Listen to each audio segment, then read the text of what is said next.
بسم اللہ الرحمن الرحیم۔ السلام علیکم پیارے بچوں، آج ہم سبق نمبر 16 اور صلہ مل گیا پڑھیں گے۔ سوچیں اور بتائیں، کیا آپ نے کبھی کسی کی مدد کی ہے؟ اگر کی ہے تو کیسے؟ یہ آپ نے مجھے کمنٹ باکس میں بتانا ہے۔ چند اچھی عادات کے بارے میں بتائیں۔ تو چند اچھی عادات ہیں: سچ بولنا، دوسروں کی مدد کرنا، صبر کرنا وغیرہ۔ کیا آپ جانتے ہیں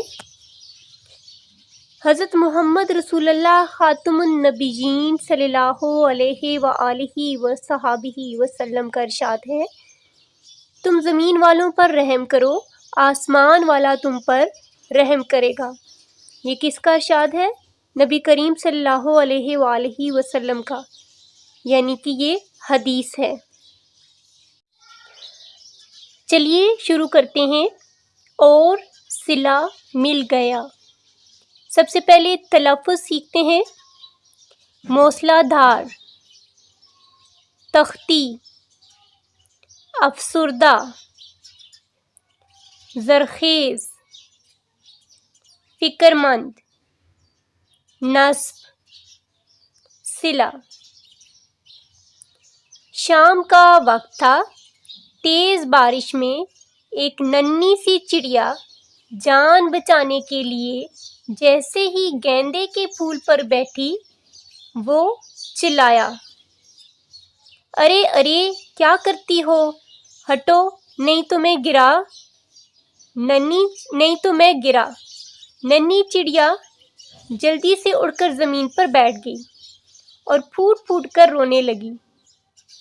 موسلا دھار بارش ہو رہی تھی۔ اس باغ میں سوائے چند پھولوں اور ننھے منھے پودوں کے پناہ لینے کے لیے کوئی جگہ نہ تھی، اور ان میں سے کوئی بھی مدد کے لیے آمادہ نہ تھا، یعنی کہ تیار نہ تھا، کوئی بھی راضی نہ تھا۔ ننھے پودوں نے جو چڑیا کو یوں روتے ہوئے دیکھا تو اسے ان پر رحم آ گیا۔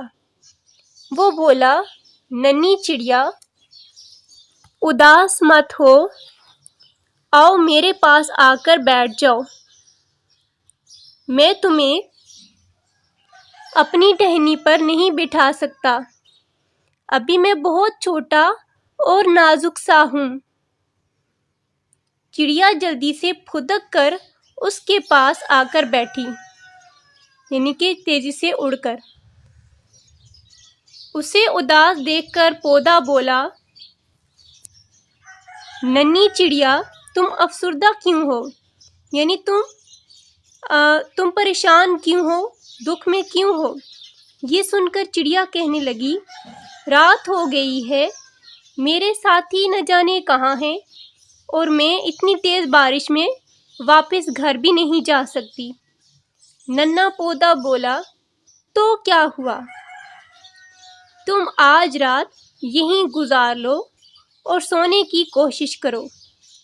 چڑیا نے کہا، مجھے ٹہنی پر بیٹھ کر نیند آتی ہے، میں ٹہنی پر بیٹھ کر اپنے پروں کو پھیلا کر اپنا منہ اس میں چھپا کر سوتی ہوں۔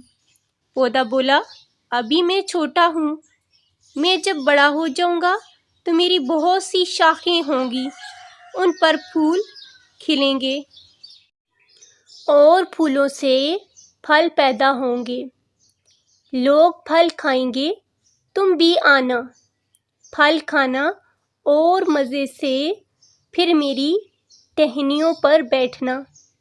چڑیا نے دعا دی، خدا کرے تم جلد سے جلد بڑے ہو جاؤ۔ پودے نے کہا، انشاءاللہ، اگر اللہ نے چاہا تو۔ یہ زمین بہت زرخیز ہے، میں خوب پروان چڑھوں گا، یعنی کہ بہت بڑا ہوں گا، پھولوں پھلوں گا۔ ہاں، مجھے ایک بات کا ڈر رہتا ہے۔ وہ کیا؟ چڑیا نے پوچھا۔ آج کل کچھ بچے سامنے سڑک پر فٹ بال کھیلتے ہیں، وہ روزانہ یہاں آتے ہیں، باغ سے پھول توڑتے ہیں اور میرے پتے نوچتے ہیں۔ اگر یہی حال رہا تو میں بچ نہیں پاؤں گا، شاید یہ پورا باغ ویران ہو جائے۔ پودے نے اداسی سے کہا، تم فکر مند مت ہو، تم نے مجھ پر رحم کھا کر میری مدد کی ہے تو اللہ تعالیٰ بھی تمہاری مدد ضرور کرے گا، انشاءاللہ، چڑیا نے جواب دیا۔ یوں ہی باتیں کرتے رات گزر گئی۔ صبح ہوتے ہی چڑیا نے پودے کا شکریہ ادا کیا اور واپس گھر چلی گئی۔ چڑیا کی دعا قبول ہوئی۔ اگلے ہی روز آس پاس کے کچھ لوگ آئے، انہوں نے باغ کے ارد گرد باڑ لگائی، ٹھیک ہے، اور ایک طرف ایک تختی نصب کی یعنی کہ وہاں پہ لگا دی۔ تختی پر لکھا تھا، پھول توڑنا منع ہے۔ ننھے پودوں کی آنکھوں میں آنسو تھے، اسے اس کی رحمدلی کا صلہ مل گیا تھا۔ جی ٹھہریں اور بتائیں، ننھی چڑیا نے جان بچانے کے لیے کیا کیا؟ ننھی چڑیا نے جان بچانے کے لیے ایک پودے کے پاس چلی گئی، ٹھیک ہے نا، پودے کے نیچے بیٹھ گئی۔ پودا کیوں پریشان تھا؟ پودا اس لیے پریشان تھا کہ بچے باغ سے پھول توڑتے ہیں اور پتے نوچتے ہیں۔ جی بچوں، یہ تھا ہمارا آج کا سبق، جس میں ہم نے سیکھا کہ کسی کو تکلیف میں دیکھ کر اس کی مدد کرنی چاہیے۔ اللہ تعالیٰ رحم کرنے والوں کو پسند کرتا ہے۔ پودے ماحول کو صاف رکھنے میں اہم کردار ادا کرتے ہیں، ہمیں ان کو نقصان نہیں پہنچانا چاہیے۔ اگلے ویڈیو لیکچر میں ہم اس کے مشقی سوالات کریں گے۔ تب تک کے لیے اللہ حافظ۔ ویڈیو کو لائک کریں اور چینل کو سبسکرائب کریں۔ شکریہ۔